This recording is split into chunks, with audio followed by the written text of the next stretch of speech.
The Folgore hung perfect at 18,000 feet. Capitano Antonio Vizotto kept his hands light on the stick, engine throttled back to loiter speed, watching the mathematics of the kill develop 4,000 feet below. His squadron, 8 MC-222s against 1 American P-38 Lightning, had the twin-boomed monster boxed. Textbook intercept. The kind of setup Vizotto had executed 17 times in 2 years of Mediterranean warfare. The Lightning looked wrong even from this distance. Those twin booms, the central nacelle, the whole ungainly design, it violated the clean lines of proper fighters. Il diavolo forcuto, the pilots called it. The forked devil.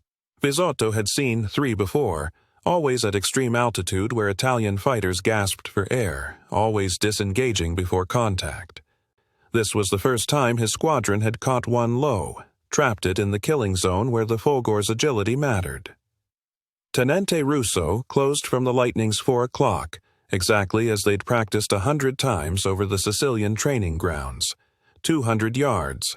Perfect deflection angle. Vizotto could see Russo's wing-mounted cannons winking.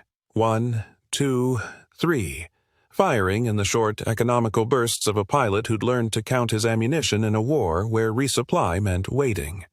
The shells walked up the Lightning's right boom.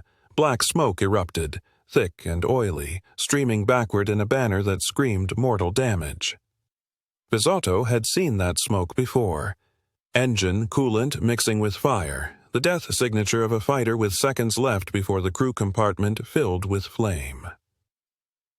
He waited for the P-38 to roll inverted and dive, for the pilot to bail out or attempt the hopeless glide to shore. The Lightning accelerated. Not a shallow dive trading altitude for speed. Not the desperate thrashing of a wounded animal seeking escape. The American pilot advanced both throttles. Vizotto could see it in the way the smoking engine's trail thickened and turned into Russo's aircraft. Vizotto's breath caught. His hand tightened on the stick without conscious thought. The damaged P-38 shouldn't be maneuvering. It definitely shouldn't be attacking. But those 4 machine guns and single cannon mounted in the nose, all the Lightning's weapons clustered in that central nacelle like a shotgun instead of scattered across wings, came alive. The concentrated fire stream looked different from wing-mounted guns. Looked like someone drawing a line through the air with an incandescent pencil. The line intersected Russo's Folgore. The Italian fighter didn't explode. It disintegrated. The difference branded itself into Vizotto's vision. An explosion was fire and smoke, quick and almost merciful. This was the airframe coming apart structurally, pieces tumbling separately. A wing here, tail section there, the fuselage breaking in the middle. Russo wrote it down still strapped in, probably dead before he knew what happened. Definitely dead before his aircraft even started burning on the way to the sea. The smoking Lightning turned toward Sergente Maggiore De Luca.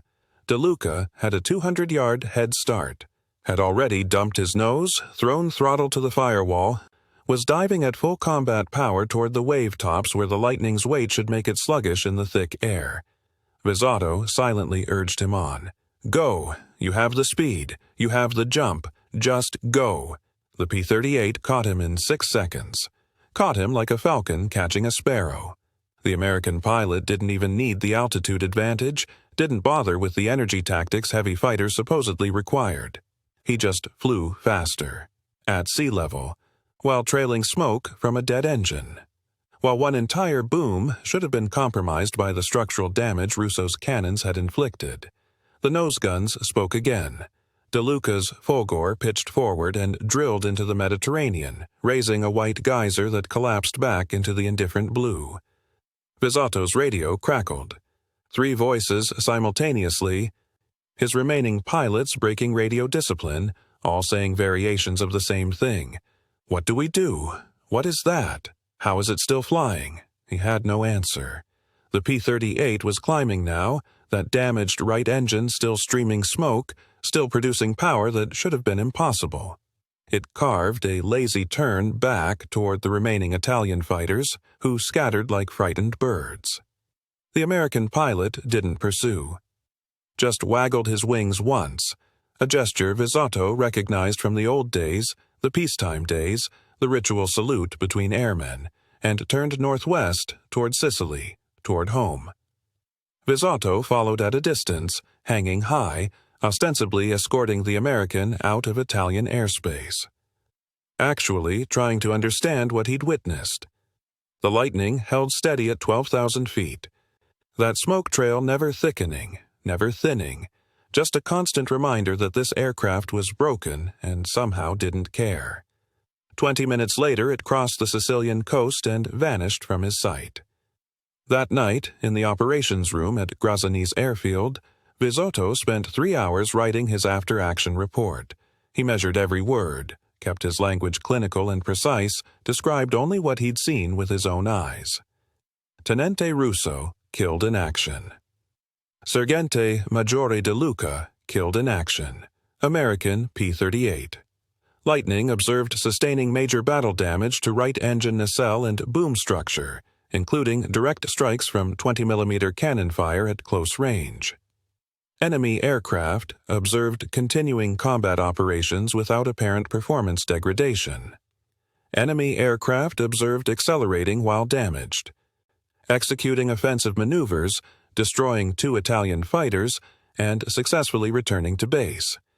His commanding officer read it twice, then looked up with the expression officers reserved for pilots who'd cracked under combat stress. Capitano, you're telling me a P-38 with a dead engine outfought and outran 8 of our best pilots? Sir, not a dead engine. A damaged engine. Still producing power, and there were only 4 of us in the engagement zone. The other 4 maintained high cover. And this damaged aircraft destroyed Russo and De Luca? Yes, sir. While smoking? Yes, sir. The colonel set the report down. Antonio, you've been flying heavy hours. Perhaps. 12 aircraft saw it, sir. 4 of us in close, 8 more observed from altitude. Radio communications will confirm. Radio communications confirm panic. The colonel's voice went soft, almost gentle. I'm recommending you for 3 days of rest. No reflection on your courage. These Americans are new. Their aircraft are strange. It's natural to... To what, sir? To accurately report that their fighters can absorb damage that would kill ours and keep fighting. Visato heard his voice rising, fought it back down. Sir, with respect, Russo's deflection shooting was perfect. I've seen him kill Spitfires with worse angles. He hit that lightning. Multiple strikes. I saw the smoke. Then the pilot was very lucky. For 3 more months? Sir, intelligence should track that specific aircraft. Tail number 42, 12652. I noted it in my report. If it was luck, it won't fly again. If it wasn't... The colonel waved him out. 3 days rest, Capitano. Dismissed. Visato walked into the warm Italian night, his report already being filed under combat fatigue, his observations already being dismissed. Above him, stars wheeled in their ancient patterns, indifferent to the small murders of men. He thought about that lightning, wondered if it was already being repaired on some Sicilian airfield, wondered if American maintenance crews were even now patching the holes Russo's cannons had torn, wondered if the same aircraft would be hunting over these same skies tomorrow. He pulled out his pocket notebook, the personal one, not the official logbook. Wrote the date, wrote the tail number, wrote, "We hit it, and it didn't die. Nothing else matters.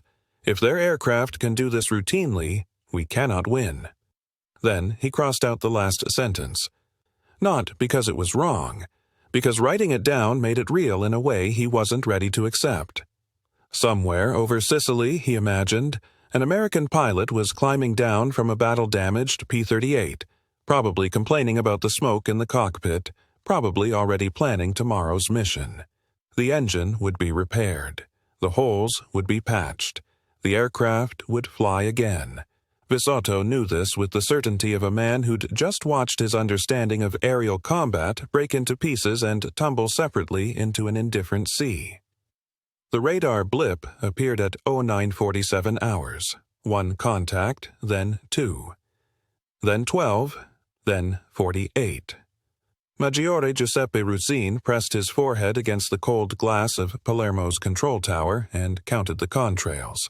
Perfect white lines scratched across the morning sky at 25,000 feet, forming a leisurely circle around his airfield. The Americans were here. "Range?" he asked his operator. 12 kilometers, holding steady. They're just orbiting, Maggiore." Ruzzin checked his watch. 0947.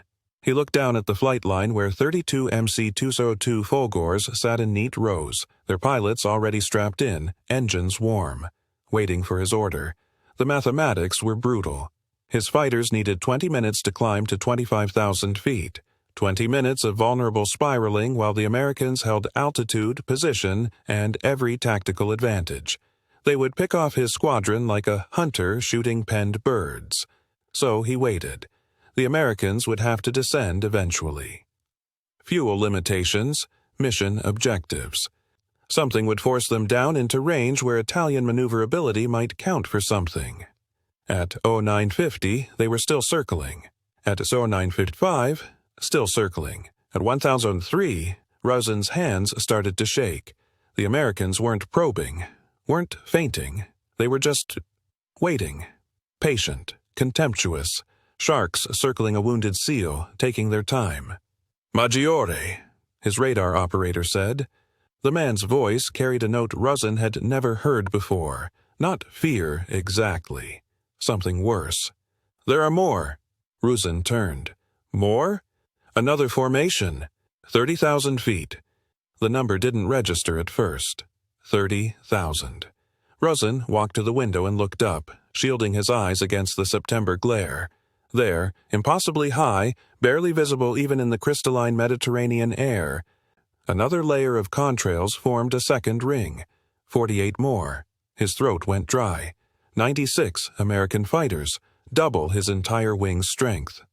Operating in 2 tiers at altitudes his aircraft could barely reach even in level flight, let alone combat. "How long can they maintain that altitude?" he asked, knowing the answer was impossible. His operator checked his plots.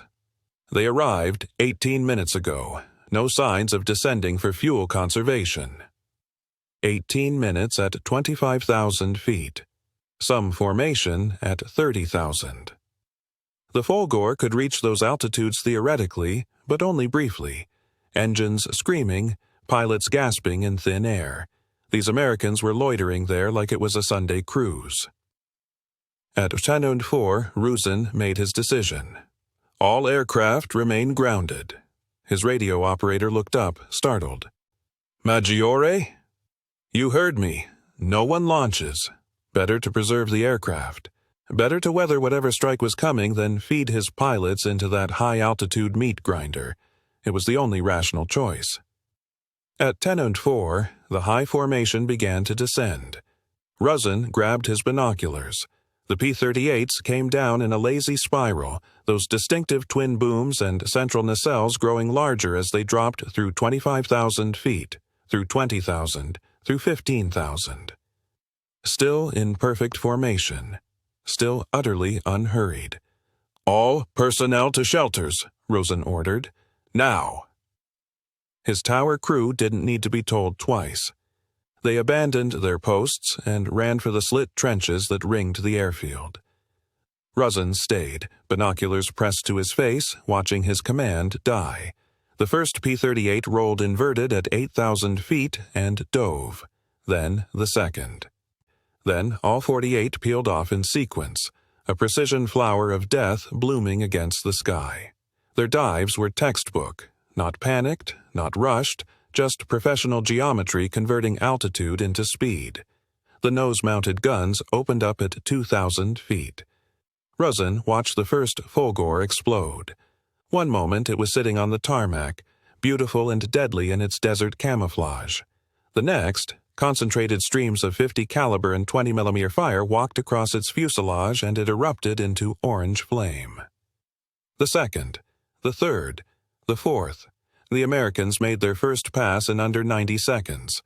Ruzzin counted 14 fighters destroyed, 5 more damaged.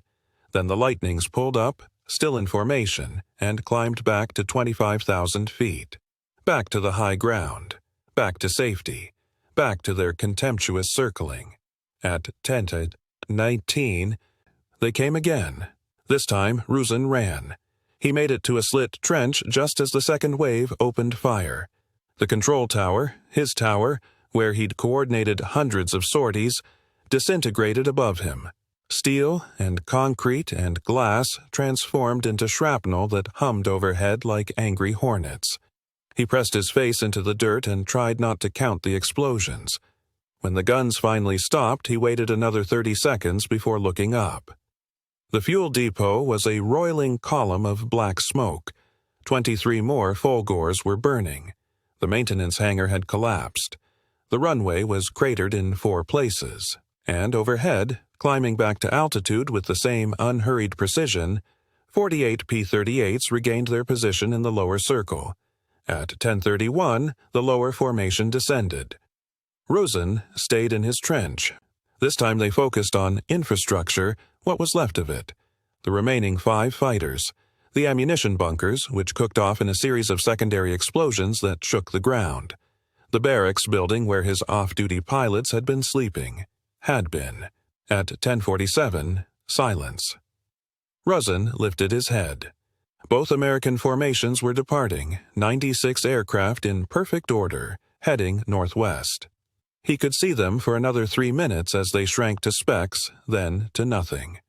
He climbed out of the trench, walked across his airfield, or what used to be an airfield. 32 fighters destroyed. Every support building damaged or demolished. Fuel depot gone. Ammunition gone. 43 men dead, another 22 wounded. Total American losses, 0. His radio man found him at 11:15, standing in the middle of the cratered runway. Maggiore, headquarters is demanding a status report. Ruzin looked at the smoking ruins, at the burning aircraft, at the crater where his control tower used to stand. Tell them Palermo is no longer operational. How long for repairs? You misunderstand. Ruzin's voice was flat, empty. Palermo is not damaged. Palermo is erased. That night, in a borrowed office in the town, Ruzin wrote his report. He kept it technical, factual, avoiding the words that wanted to spill out. Words like helpless and slaughter and irrelevant. But he couldn't avoid the timing. 63 minutes from arrival to departure. 96 aircraft operating with such fuel reserves that they'd spent 18 minutes just waiting before beginning their attack. Fighting at altitudes where his aircraft could barely breathe, let alone maneuver. He ended the report with a single assessment. Recommend immediate tactical revision regarding altitude capabilities of American twin-engine fighters. Current defensive protocols are inadequate. Inadequate. Such a precise word for what he really meant, useless. 2 weeks later, Ruzin received transfer orders. A promotion, technically, wing operations coordinator in Rome. A desk job. He accepted without protest. He never flew combat again.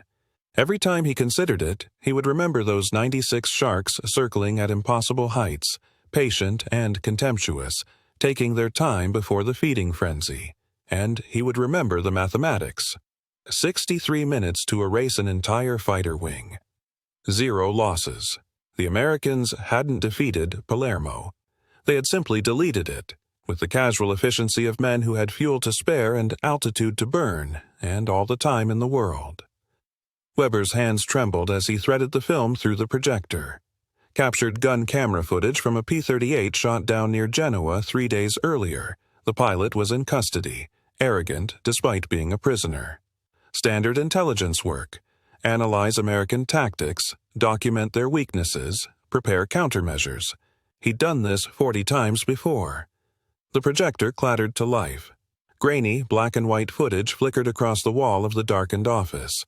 A Bf-109 flashed into frame from the left, executing what looked like a diving attack. Weber leaned forward. Here it comes. The clumsy evasion, the heavy fighter wallowing through the sky like a pregnant goose, the inevitable panic dive away from superior German engineering. The lightning rolled inverted and pulled through. Weber blinked. pulled negative Gs, not positive. Instead of diving away or attempting a climbing turn, the American pilot flipped his aircraft upside down and pulled toward the Earth, getting his guns on the attacking Messerschmitt in less than 2 seconds. The 109 disappeared in a flash of white. Catastrophic explosion. Scheisse, Weber muttered. Replay. He watched it again. The 109's attack angle was perfect. Textbook deflection shot. The P-38's response violated every assumption about heavy fighter maneuverability. That inverted pull generated forces that should have torn the twin-boomed aircraft apart. Instead, it moved like a knife. At 47 seconds, 2 more 109s entered the frame. Coordinated scissors attack from opposite sides, the kind of trap that killed Allied fighters daily. Weber's chest tightened with professional satisfaction. No escape from this. The American was finished. The Lightning fired on one Messerschmitt while simultaneously executing a split S away from the other. Weber stopped breathing. The first 109 shed pieces, trailing smoke as it fell away. The second overshot, unable to follow the P-38's violent downward corkscrew. The American pilot was fighting 2 aircraft at once, not just fighting, destroying one while evading the other. Unmöglich, Weber whispered to the empty room. The film continued. 3 more 109s joined the engagement. 5 against 1 now. The Lightning should be running, diving for the deck, screaming for help on the radio. Weber had seen this scenario 100 times. Heavy fighters didn't dogfight. They hit hard and ran fast. The P-38 turned into them. At 1 minute, 23 seconds, Weber saw something that made him hit the stop button so hard the projector lurched. He rewound. Watched again. Rewound. Watched a third time. A Bf-109 sat perfectly positioned on the Lightning's 6 o'clock, 150 yards, firing. Tracer rounds walked up the American's right engine nacelle. Black smoke erupted. A killing blow. The P-38's right engine was finished. Then the American pilot cut the dead engine, retarded the left throttle to match, and put the Lightning into a flat spin. Weber stood up, walked closer to the wall, eyes inches from the projected image. The heavy fighter fell like a leaf, rotating lazily, completely out of control. The pursuing 109, traveling at combat speed, couldn't slow down fast enough. It flashed past the spinning target. The Lightning, still spinning, fired. A 3-second burst, maybe less. The 109 came apart like it had struck a brick wall. Then, the impossible became obscene. The American pilot recovered from the spin and restarted the damaged engine. Weber could see it on the film, the right propeller windmilling uselessly one moment, then coughing black smoke, then spinning up to power. The P-38 climbed away from the remaining 4 Messerschmitts, trailing smoke like a banner, engines singing. He let the film run. Watched the Lightning destroy 1 more 109. Watched it damage 2 others badly enough that they broke off. Watched it climb to 32,000 feet, an altitude where the remaining German fighters gasped for air and gave up the chase. The film ended. The projector's take-up reel spun empty, making a rhythmic ticking sound in the silent office. Weber turned on the lights. His eyes ached. He'd been staring without blinking for nearly 3 minutes of footage. On his desk, the combat report from the engagement sat waiting for analysis. 11 Bf-109s versus 1 P-38. The Lightning pilot, First Lieutenant Robert Vermeuyer, according to interrogation, had destroyed 3 confirmed damaged 2 and escaped. No parachute seen when his aircraft was finally shot down 2 days later in a separate engagement. Probably dead, which was a mercy because it meant Weber would never have to interview him. He picked up his pen. The standard form asked for tactical assessment and recommended countermeasures. Weber stared at the blank space. What countermeasures? Don't let it get inverted on you. Don't pursue when it's smoking because it might be a trap. Don't assume it's a heavy fighter just because it has 2 engines. Every principle of aerial combat he'd learned in 5 years of warfare had just been shredded by 3 minutes of film. He thought about the pilot in custody, the arrogant American who'd smiled during interrogation, who'd refused to answer questions about the P-38's capabilities with anything beyond name, rank, and serial number. That smile made sense now. What was there to hide? Just send the Luftwaffe to fight it. The aircraft itself was the answer. Weber began writing. His hand moved steadily across the page, forming words that would reach every fighter group in Italy within 48 hours. Gun camera analysis of engagement dated 9th October 1943 reveals fundamental reassessment required. Subject aircraft P-38. Lightning demonstrates capabilities inconsistent with current classification as heavy fighter. Observed. Sustained maneuverability equivalent to or exceeding BF-109 in turning combat. Observed. Tactical use of asymmetric power to induce controllable flat spin while maintaining weapon solution. Observed. Successful engine restart following combat damage while under fire. Observed. Sustained operation at altitude 32,000 plus feet. He paused. Reread what he'd written. It sounded insane, like something a panicked pilot would claim and Weber would dismiss as combat fatigue. But the film didn't lie. Recommend immediate revision of tactical approach. Lightning should not be engaged as heavy fighter. Lightning should not be assumed vulnerable to engine damage. Lightning should not be pursued in vertical flight. Lightning should not... Weber stopped. Crossed out the last 3 sentences. Started again. Recommend immediate revision of all tactical manuals regarding P-38 Lightning. Previous categorization. Incorrect. Aircraft possesses full dogfighting capability while retaining heavy armament and altitude advantage. We have been fighting this aircraft as if it trades maneuverability for firepower. It does not. It has both. He signed the report. Attached the gun camera film.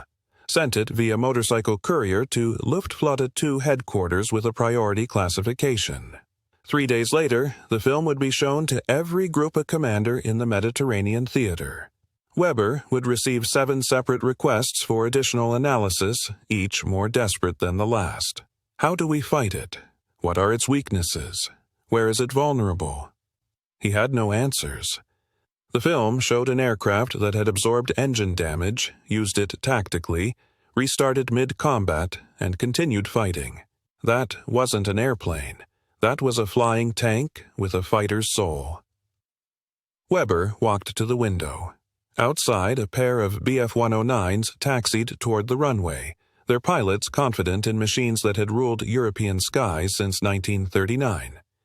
Young men who believed they flew the finest fighter in the world. He wondered how many of them would die still believing that lie. How many would pull perfect deflection shots on Lightnings and watch their bullets accomplish nothing. How many would chase smoking P-38s into traps, assuming a wounded enemy when they were really facing a predator that had simply changed tactics. The film canister sat on his desk, innocuous. 43 meters of celluloid that invalidated 4 years of Luftwaffe doctrine. Weber picked up the phone and called the guard station. The American prisoner, Femoye, is he still alive? Died this morning, Hauptmann. Injuries from the shoot-down. Weber set down the receiver. Part of him felt relief. He didn't want to interrogate a man who'd made the Luftwaffe's best fighters look like training aircraft. Didn't want to see that smile again, the one that said, "You have no idea what you're fighting." But he knew now. They all would know soon. The Lightnings weren't just better, they were different. A different philosophy of aerial combat. One where taking damage was expected, where fighting wounded was tactical, where altitude and firepower and maneuverability all lived in the same airframe. You couldn't counter that with tactics. You could only match it with engineering. And Germany's aircraft industry, stretched thin across 2 fronts, had no answer ready.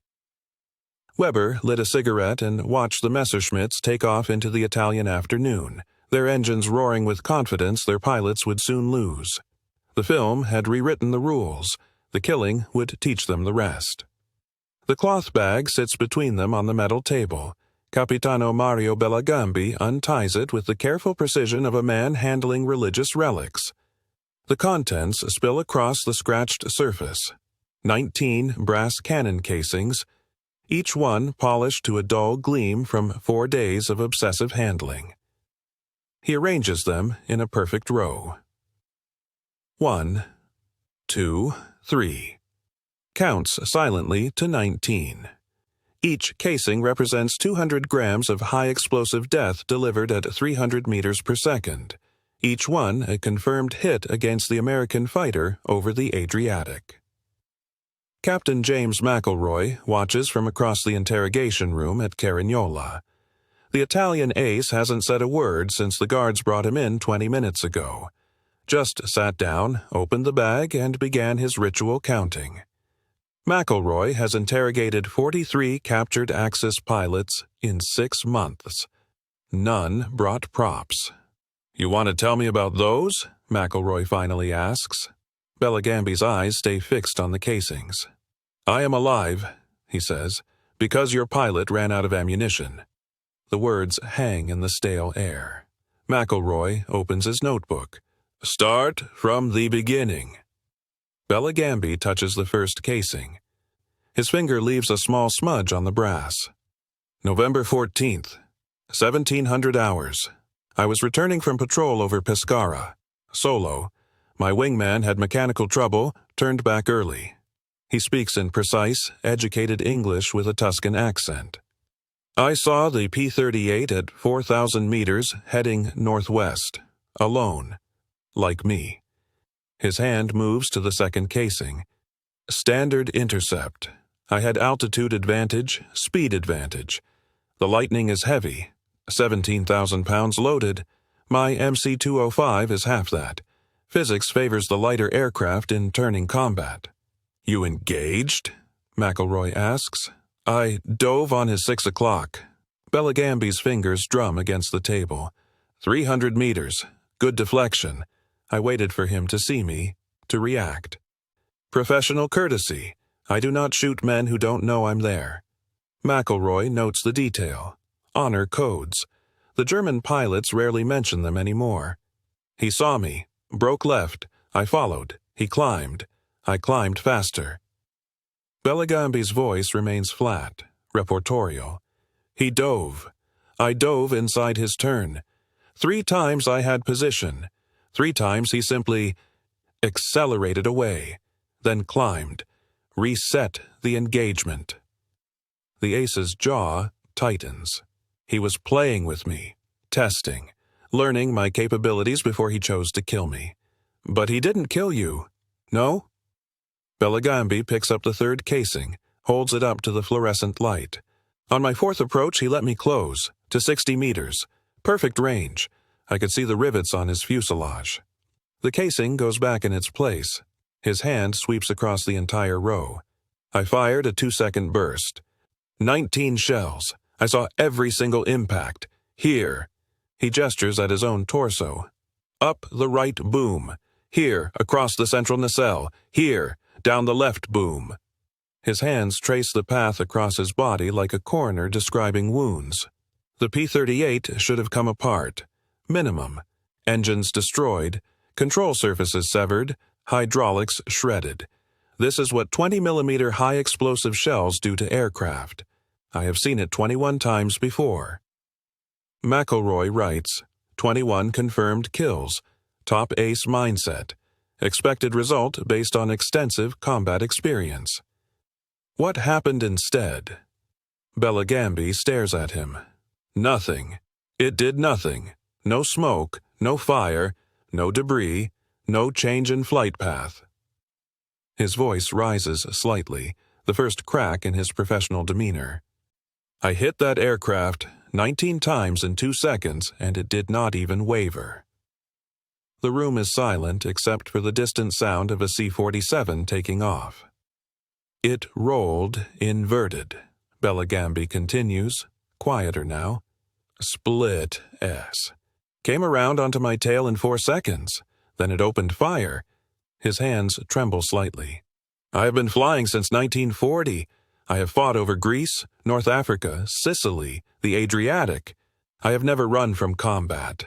Never. You ran. I fled. The word comes out like a confession. Broke every rule. Dove for the deck, jettisoned my external tanks, pushed my engine past red line. I flew like a coward because I understood I was already dead. McElroy looks up from his notes. But you're here. The lightning chased me for 65 kilometers. I watched it in my mirror. Sometimes it pulled alongside, here, at my 4 o'clock, so I could see it clearly. Then it would drop back to my 6. Belligambi's voice has gone hollow. Your pilot was showing me that he could kill me whenever he wished, that my skill meant nothing, that my 21 victories meant nothing. Then his guns went silent, out of ammunition. He waggled his wings. Belligambi's hand makes the gesture, a small rocking motion, and climbed away.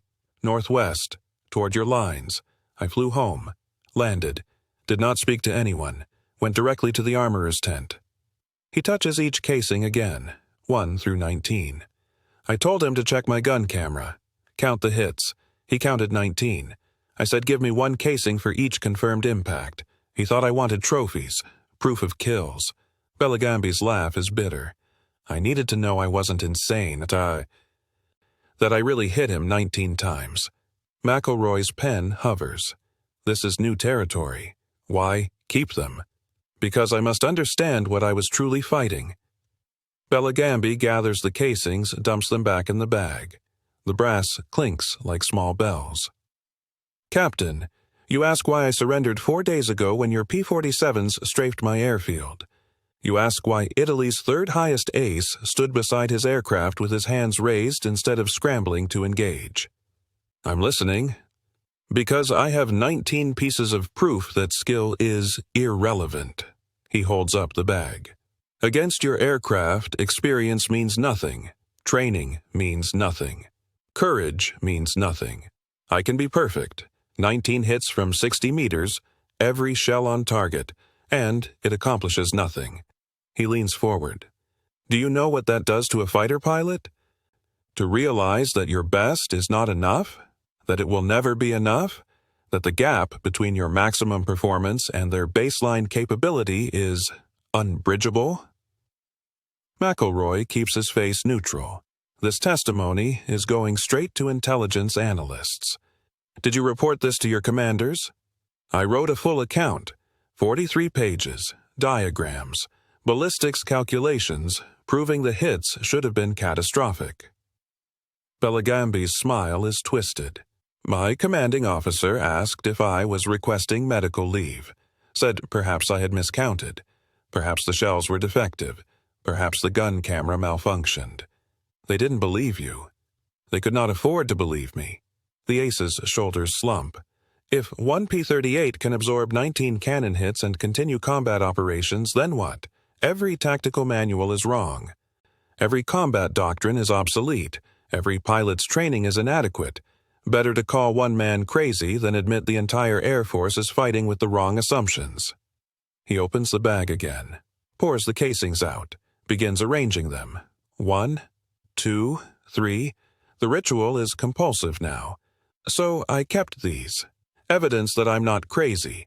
Proof that I saw what I saw, that your pilot's mercy was the only reason I survived. McElroy watches the ace's fingers tremble as he lines up the final casings. 15, 16, 17. This man is broken in a way that has nothing to do with capture or defeat. He's been broken by math that doesn't work, by physics that don't apply, by a reality where perfection equals failure. What was the pilot's name? Belligambi asks suddenly. The one who spared me. I can't tell you that. No, of course not. The Italian ace stares at his 19 pieces of brass. Then tell me this, is it true? What we hear, that your aircraft routinely return with hundreds of bullet holes, that mechanics repair them overnight and send them back out? McElroy considers his words. Our P-47s have come back with over 200 hits. Still flying, still fighting. 200. Belligambi says it like a prayer or a curse. I land with 40 holes, and the mechanics call it a miracle. You land with 200, And it's routine? Sometimes. Then we have already lost. The ace carefully returns each casing to the bag. Not because your pilots are better, because your machines are fighting a different war. One where being killed doesn't mean dying, where damage is expected, survivable, where 19 perfect hits are just inconvenient. He ties the bag closed. I thought we were warriors. I thought combat was about skill and courage and who wanted victory more. But this, he holds up the bag, this proves war is about engineering, about industries, about nations that build aircraft expecting them to be shot to pieces and keep flying versus nations that build beautiful machines that die when you hit them correctly. McElroy closes his notebook. Is there anything else you want to tell me? Bellegambi looks at him with the flat eyes of a man who's already processed his own obsolescence. Yes, one thing. When you see that pilot, the one who spared me, tell him Capitano Mario Bellegambi says thank you for the lesson, for the mercy, for showing me that the war I thought I was fighting ended the moment American industry decided it was time for a different kind of machine. He stands, bag clutched in his hand. And tell him I will carry these 19 shells for the rest of my life, not as trophies, as evidence that I was there, that I was good enough to land every shot, and that it didn't matter at all. The guard leads him out. McElroy sits alone, staring at his notes. Tomorrow, the tarmac at Pratica di Mare shimmers in the May heat. Jack Ilfrey squints across 70 meters of concrete at the man he's been writing to for 15 years. Antonio Visotto stands beside a restored MC-202. Folgore, its green and tan camouflage pristine under the Roman sun, wearing his old Regia Aeronautica uniform for the ceremony. The insignia gleams. They walk toward each other slowly. Neither man is steady anymore. 74 years carries weight that no amount of warrior pride can shed. Visotto extends his hand first. The handshake is firm, briefer than expected. Then, without preamble, he opens the leather logbook he's been carrying and flips to a page marked with red ribbon. August 25th, 1943, he says in accented English, the day I watched you refuse to die. Ilfrey looks down at the careful Italian script. The entry is clinical. Altitude, bearing, estimated speeds. But halfway down the page, the handwriting changes. The letters grow larger, less controlled. Observed Russo's cannon strikes. Positive hits to engine nacelle. Enemy aircraft did not behave in accordance with damage assessment. Russo KIA. De Luca KIA. Recommend immediate tactical revision regarding Lightning's vulnerability to wing-mounted cannon fire. Current intelligence appears incorrect. Below that, in different ink, darker and more recent. No, intelligence was correct. I was wrong. We were all wrong. Ilfrey traces the words with his finger. When did you add that? 1952, after I read your memoir. Visotto closes the book gently, as if it might crumble. I spent 9 years trying to explain what happened that day, trying to find the tactical error, the mechanical failure, the lucky circumstance. There had to be something. Behind them, photographers from Air Force magazine are setting up shots of the restored Folgore. A small crowd of veterans, Italian, American, German, mingles near the refreshment tent. But here, in this pocket of tarmac between the two old fighters, time folds differently. I flew Folgores for 3 years, Visotto says. Beautiful aircraft, responsive, elegant. When I landed with battle damage, maybe 40, 50 bullet holes, the mechanics would shake their heads and say, "How did you make it back?" And I would feel proud, like a survivor, like I'd cheated death. He gestures at the P-38 on display 30 meters away, its twin booms catching the light like polished swords. Your aircraft came back with 200 holes, sometimes more, and your mechanics didn't shake their heads and call you lucky. They repaired the aircraft and sent you back out. This was normal, expected. This was your baseline. The word hangs between them. Ilfrey shifts his weight. His left knee hasn't been right since Korea. We lost planes. We lost pilots. Yes, but not the way we did. Visotto's voice drops. You know what I remember most? Not the combat. Not even watching Russo die. I remember 2 weeks later, reading an intelligence report from La Spezia. The P-38 you were flying that day. Tail number 42-122652. It flew 37 more combat missions after our engagement. Shot down 11 more Axis aircraft. Returned to the United States in 1945. Sold as surplus in 1947. Ilfrey goes still. You tracked her. For 40 years. Visotto produces a manila envelope from inside his uniform jacket. His hands shake slightly as he opens it. I needed to understand how you defeat an enemy that refuses to die, how you maintain confidence when your perfect shots accomplish nothing. He pulls out a photograph. Recent. Color, a P-38 Lightning sits in a hangar, its aluminum skin polished to mirror brightness, civilian registration numbers painted where USAAF markings once lived. Chino, California, Visotto says. Private collection. The owner is very careful with her. She flies twice a year. Demonstration flights for air shows. He hands the photograph to Ilfrey. She is still alive. Just like us. Ilfrey studies the image. His throat works. When he speaks, his voice is rough. I put in a request to buy her in 47. Army turned me down.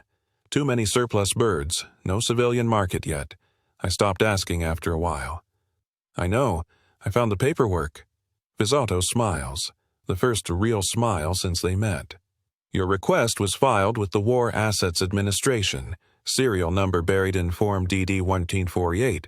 I spent 6 months in archives in Maryland finding it. Jesus. Antonio. I needed to know, Visotto says again, simpler this time. That aircraft should have died over Salerno. We killed it. Russo's shells were on target. I saw them hit. We did everything correctly. And it flew for 2 more years. Across the tarmac, someone calls Ilfrey's name. The ceremony will start soon. Speeches, commemorations, the comfortable rituals of old warriors making peace. But Ilfrey doesn't move. He stares at the photograph of 42-12652, safe in her California hangar, still breathing. You want to know the strangest part? He says quietly. I never thought about her surviving. I mean, I knew she was tough.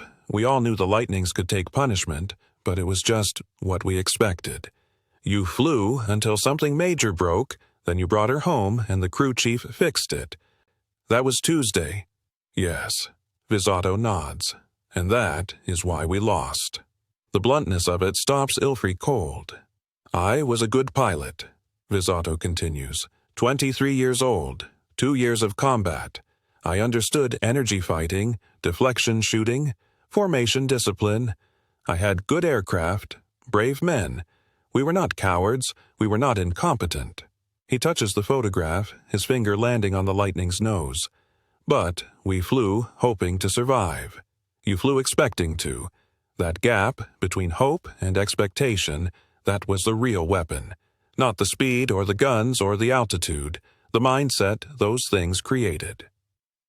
A gust of wind rattles the photographer's tent. Somewhere, a radio plays dance music from the 1940s, tinny and nostalgic. Ilfrey hands back the photograph. Keep it. You earned it more than I did. No. Visotto presses it into his hands. This is for you. I spent 40 years chasing a ghost. Now I give her back to the man who flew her. They stand in silence.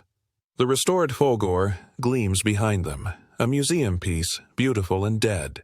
The P-38 across the tarmac could probably still fly if someone put fuel in her tanks and had the nerve to try.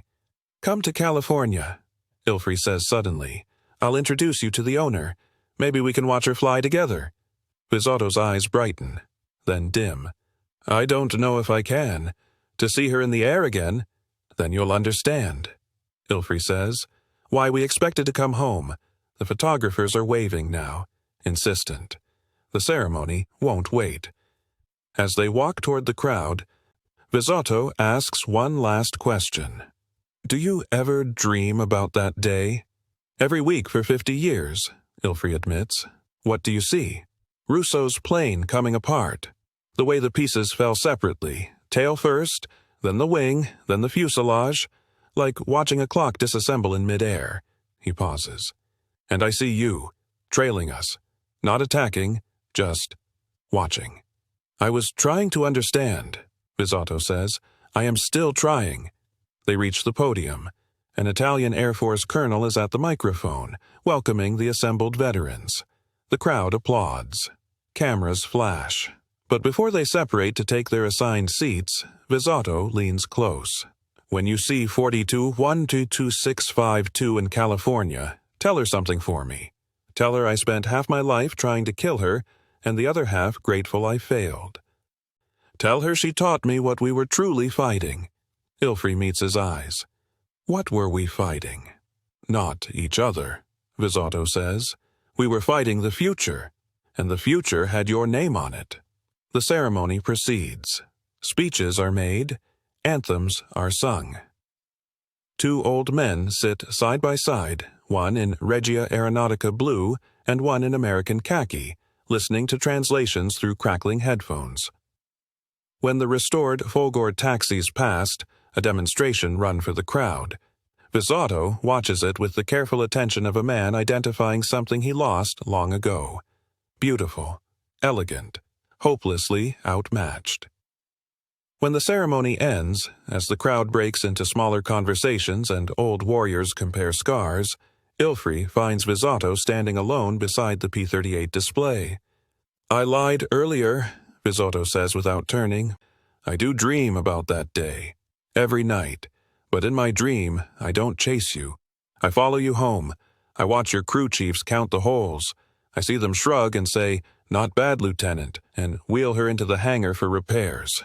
And I wake up understanding, finally, what I was up against. He turns. His face is wet. We were doomed from the moment you expected to survive, he says. Not because you had better planes, because you had better faith. Faith in your engineers, your factories, your country. We had courage. You had certainty. Courage runs out. Certainty doesn't. Ilfrey doesn't trust his voice. He simply nods. They shake hands again. Longer this time. And when Vizzotto walks away toward the bus that will take Italian veterans back to Rome, he carries his logbook under one arm and moves like a man who has finally set down a weight he's carried across 5 decades.